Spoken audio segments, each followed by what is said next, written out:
Okay, so here's my latest acquisition, and for this one I'm going to rant a little bit. I think that this bike represents almost everything that's wrong with mass consumer bikes. This is a Diamondback Edgewood, and it's characterized as a hybrid bike with a suspension fork. It has alloy rims, 700C tires, linear brakes, very rusty noodles, rusty handlebars, integrated brake and shifters. This brake is actually seized, and I've actually never seen that, and it's not the cable, so there's something internal going on. This one's moving okay, seems to be shifting okay. Diamondback saddle, it's got a little suspension on the saddle, and we have a Shimano, I can only imagine that's basically like a Tourney front derailleur, rear derailleur, bolt on, and we've got this kind of cheap crank set, cheap pedals. And the reason why I think that this is so bad is that I can't imagine that it would cost much more, and in fact it might cost less to make a bike that is more durable. So for example, there would be no loss in performance if they got rid of the suspension. The reality is it's totally unnecessary. And instead of having a suspension fork, I would spec a bike like this to have a threadless rigid fork, and that way you don't have to cut every fork tube and thread them based on the size of the bike. You can just buy a single long threadless fork and call it a day. The suspension on a saddle is completely unnecessary. I really don't know why they think that suspension is so important to your average consumer. I can give them a pass for the cheap derailleurs, because the reality is even these cheap derailleurs will last for years unless you smash them against a curb or something.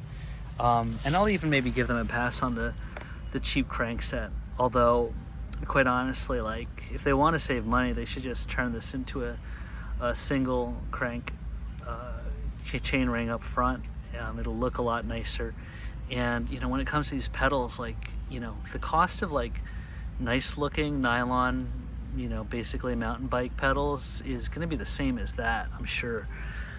So this could just be a lot nicer. The design is okay, but if they paid a first year graduate design school student, I'm sure they could come up with something that looks better than that.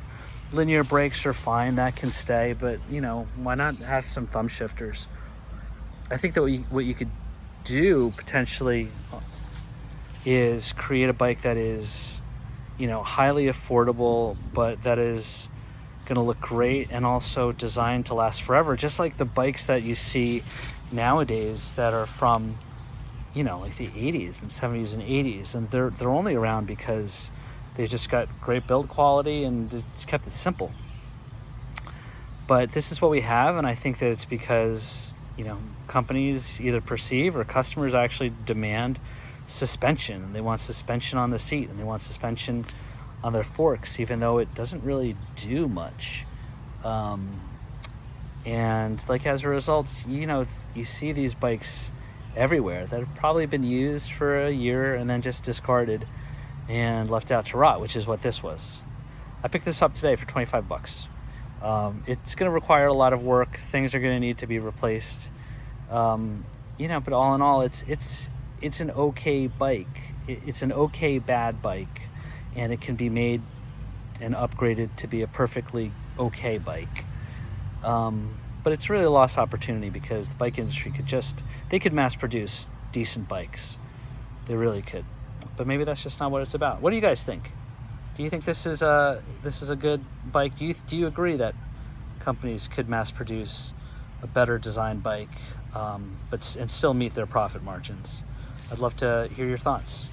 Anyway, that's the Diamondback Edgewood, and let's see how that looks once I do some work on it. Okay, I'll make a quick update video of this Diamondback Edgewood. This bike was kind of a mess, to be honest with you. The front wheel needed a lot of truing up, and the rear brakes were totally off, out of adjustment. The derailleurs needed a fair bit of lubrication, and I replaced the brake pads all around, put in some new cables, I actually had to replace those little noodle guides.